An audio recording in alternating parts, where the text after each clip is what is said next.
Alright, in this video we're going to be talking about color in Adobe Animate. So you can see here I've expanded the color panel and the swatches panel. So those are the panels that you're going to use to define color in Animate.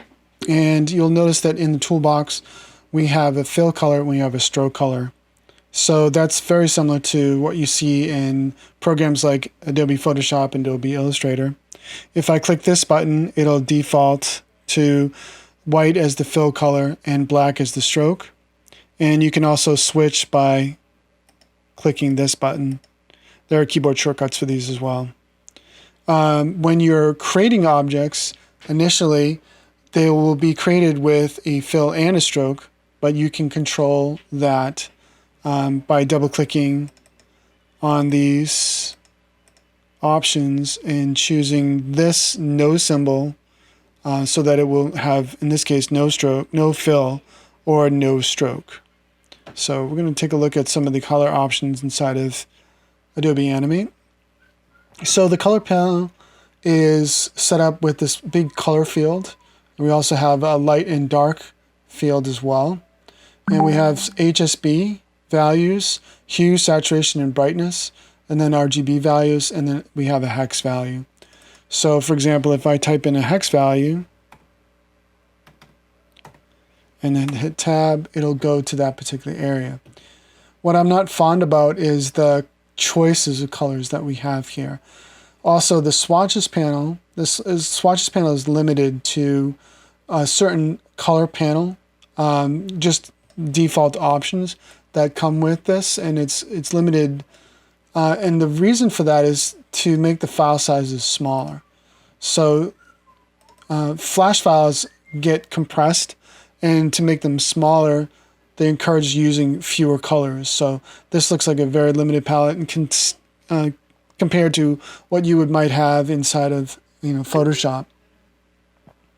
To change the color of an object, you can click on the object itself and then click on a color, and that will change it.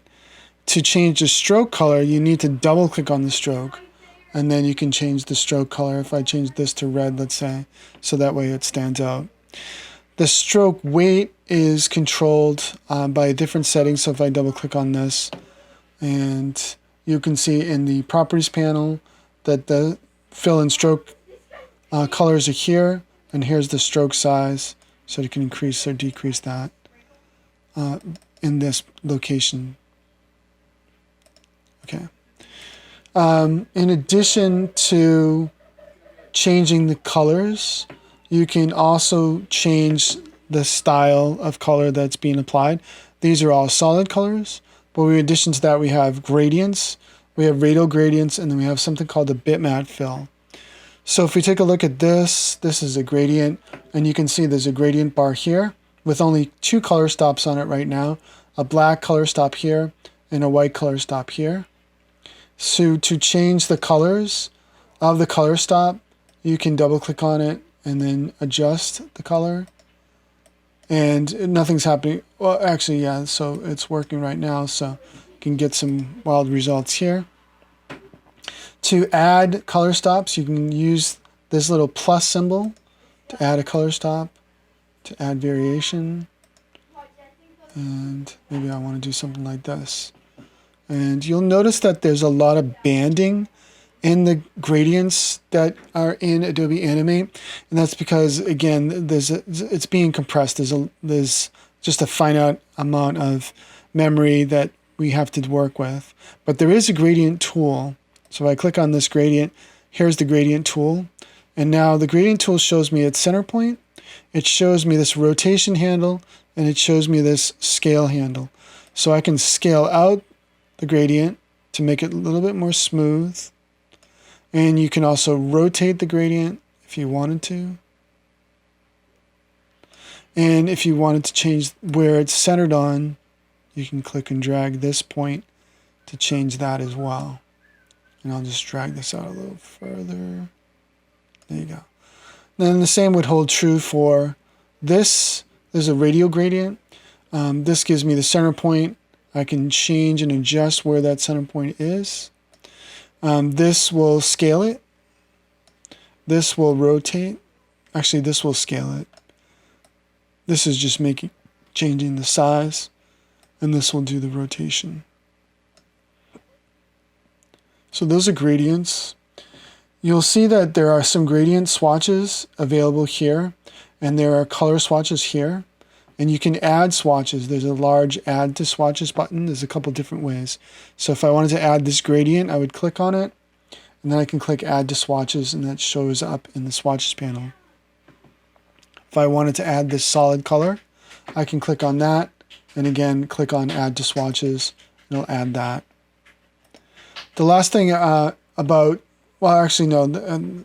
of the last things about color options is that you have something called the bitmap fill. So there's solid color, linear gradient, radial gradient, and bitmap fill. If I choose bitmap fill, it's going to ask me for an image. So I can go into my images folder and find an image.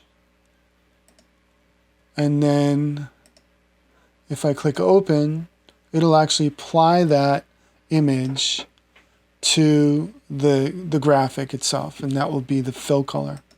And again, that's pretty interesting what you can do there.